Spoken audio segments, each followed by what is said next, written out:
और अगर आप लोग भी इस प्रकार के पाउच बनाकर अपनों काम शुरू करना चाह रहे हैं, मैं आपसे बार बार कहता हूँ कि गांव में बहुत रुपया है और अपनों काम करें, अपने काम में सबसे ज़्यादा रुपया है।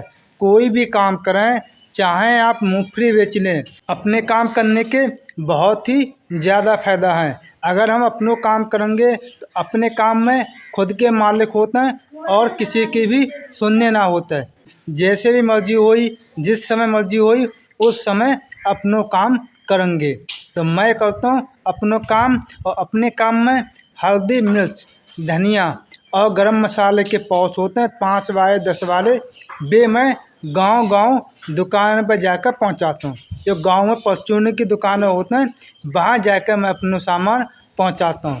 तो अभी मैंने न्यू काम शुरू करूँ है, तो मैं न्यू काम के हिसाब से कुल मिला के काम सही चल रहा हुआ है। जो दुकानदार लोग हैं वे मुझे पहचानने लगे हैं और मेरे सामान खरीदने लगे हैं। और कुछ दुकानदार लोग ऐसे हैं जो फ़ोन लगा कर भी मुझसे सामान मंगा लेते हैं। ऐसे ही कल हमसे एक नए दुकानदार ने, जो दुकानदार है उसने नई दुकान खोली, उसकी दुकान पे मैंने 1-2 ही बार सामान दो हो, तो कल उसी दुकानदार को मेरे पास फ़ोन आओ हो और उसने सामान मंगाओ हो। वो सामान मेरे पास हो न, तो मैं उसके लिए इमरजेंसी में लोकल की मार्केट से ख़रीद कर लेकर आऊँ और कम कमीशन पे उसके लिए मैं सामान पहुँचाऊँगा। क्योंकि कस्टमर ने मुझसे सामान मंगाया हुआ है तो मैं उसके लिए पहुँचाना बहुत ज़रूरी है।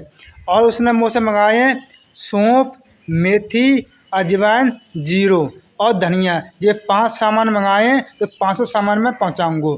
अभी मैंने उसके लिए पाउच बनाए, तो मैं दिखाता हूँ मैं किस प्रकार के पाउच बनाता हूँ। ये आप देख रहे हैं, ये मेथी, सौंफ, अजवाइन और धनिया के पाउच हैं, ठीक है। तो ये सभी पाउच मैं बनाता हूँ और इसी प्रकार के पाउच बनाकर मैं दुकान पर पहुँचाता हूँ। तो मैं अपनों काम करता हूँ और अपनों काम करके थोड़े बहुत रुपया कमा लेता हूँ। और अगर आप लोग भी इस प्रकार के पाउच बनाकर अपनों काम शुरू करना चाह रहे हैं, तो आप लोग अपनों काम कर सकते हैं और अच्छे खासे रुपया कमा सकते हैं। और आपके लिए ये काम शुरू करने के लिए बहुत कम रुपया में ही आप अपनों काम शुरू कर सकते हैं। आपके लिए ज़्यादा रुपया ना लगाने, बहुत ही कम रुपया लगाएंगे तो अपनों काम शुरू कर सकते हैं। और इस प्रकार के पाउच बना के आप लोग आपके जो गांव या शहर या कस्बा में परचून की दुकानें हुई, वहाँ आप पहुँचाएंगे और अच्छे खासे आपके पाउच बिकेंगे और आप लोग अच्छे खासे रुपया कमा सकते हैं, ठीक है। और अगर आप लोग जानना चाहते हैं कि आप ये पाउच कहाँ से ख़रीदें, पन्नी कहाँ से ख़रीदें, कागज़ कहाँ से ख़रीदें, कितनी लागत आता है और कितना फ़ायदा होगा है, वो सब मैं आपके लिए एक वीडियो में बता दूंगा। बस आपके लिए एक कमेंट करने हैं और उसमें आपके लिए लिखने हैं कि हाँ मैं भी काम शुरू करना चाहता हूँ, तो आप बतावें कि हम ये काम कैसे शुरू करें। तो मैं आपके लिए एक वीडियो के माध्यम से पूरी जानकारी दे दूँगा।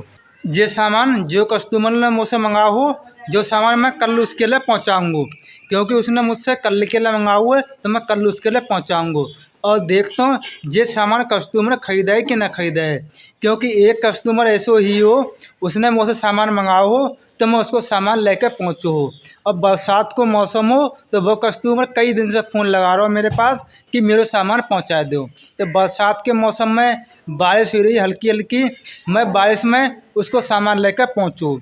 जिस ग्राहक ने मुझसे सामान मंगाया हो उस ग्राहक ने मेरे सामान ना खरीदो, और मैं बारिश में सामान लेके गया हो, मैं भीग भी गया हो और मेरे को सामान भी भीग गया हो, क्योंकि कागज़ आप देख रहे हैं कि सभी कागज़ भीग गए, तो मेरा नुकसान भी हुआ हो और उस ग्राहक ने सामान भी ना खरीदो। तो ऐसे कस्टमर से हमें सावधान रहने हैं, क्योंकि ऐसे कस्टमर सामान मंगाते रहते हैं फ़ोन से मगर लेत ना है, तो ऐसे में नुकसान भी होता है। तो ऐसे कस्टमर से हमें सावधानी बरतनी है।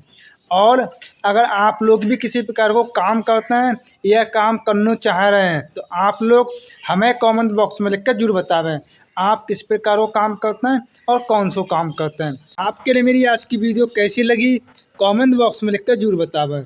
और अगर आप लोग हमारे चैनल पर नए हैं तो हमारे चैनल के लिए सब्सक्राइब कर लें और बेल आइकन के लिए ऑन कर लें। वीडियो देखने के लिए धन्यवाद।